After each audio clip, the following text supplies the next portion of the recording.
How's it going, guys? Drip Crypto here, and welcome back to my channel. Today we're gonna be talking about ETH, um, pretty much where I see it heading, the overall potential about it, ETH treasury companies, how they're copying the Michael Saylor strategy, and the impact on ETH for this upcoming altcoin season. If you guys like the content, don't forget to like, comment, and subscribe. And then none of this is financial advice. Make sure you guys do your own due diligence before investing any money in the crypto sector. But yeah, let's get into it. So ETH, right? ETH right now is sitting at 4,300.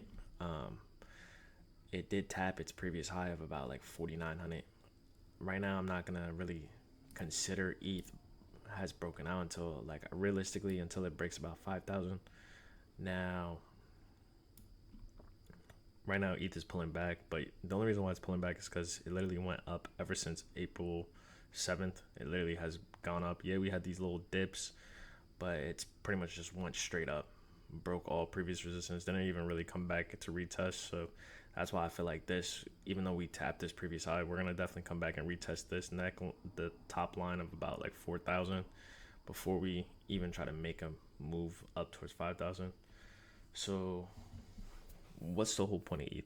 ETH has a major upside. The reason being is because of the act that Trump had passed about the Genius Act, with stablecoins. Banks can now use stablecoins. Banks can now go on chain, start using cryptocurrency. ETH has the largest stablecoin reserve with USDT, USDC, Treasure. You now got Circle, right? So major upside, right? ETH is also the only between ETH and Bitcoin. Everyone builds off of ETH, right? That's why you have a lot of layer twos, right? You have a lot of dApps on Ethereum, right? Now, with that, you have a lot of big companies taking risk on Ethereum, right? Because they followed the Michael Saylor strategy, where you had Michael Saylor start buying Bitcoin, and he's still buying Bitcoin, right? Um, in my previous video, I was telling you he had his portfolio sitting about like 69 billion, right? He's pretty much still actively buying Bitcoin because he thinks Bitcoin's just gonna keep running up all the way up to $1 million, right? Now, do I think it can hit $1 million this cycle? No, but Bitcoin can definitely keep going. I think Bitcoin is definitely a good hedge against inflation, um, and is also correlated to the M2 money supply.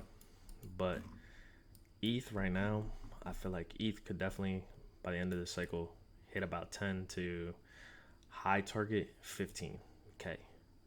Not financial advice, but I think it could definitely realistically 100%, well, realistically could definitely hit 10K, no problem, right? So from here, do what uh another 2.3x, so not too bad. But yeah, so you got all these companies now starting to buy in, get big allocations, right? You have BlackRock, right? You also have ETH treasuries, right? So you have Bitmine, Sharplink. Sharplink is actually a key pivotal player in this right now.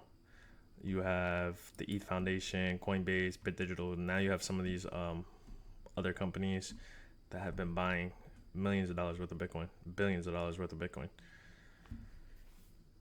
Sharplink Gaming had brought on someone called Tom Lee. Tom Lee, financial expert, pretty much TradFi all over.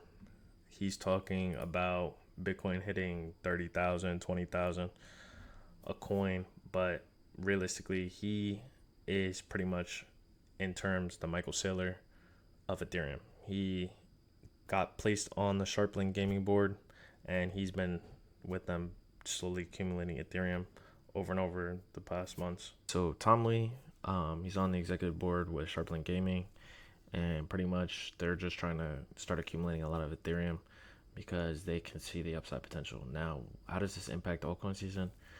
Depending on how far Ethereum goes. So if Ethereum does do a 2.3x, you got to also understand all these smaller coins, mid-size to smaller altcoins, are going to be doing multiples on that 2.3x. So you're going to have some coins doing 2.3x, 23x, 2000x, like, you know what I mean? Like, so there is a huge importance on Ethereum and how well Ethereum does.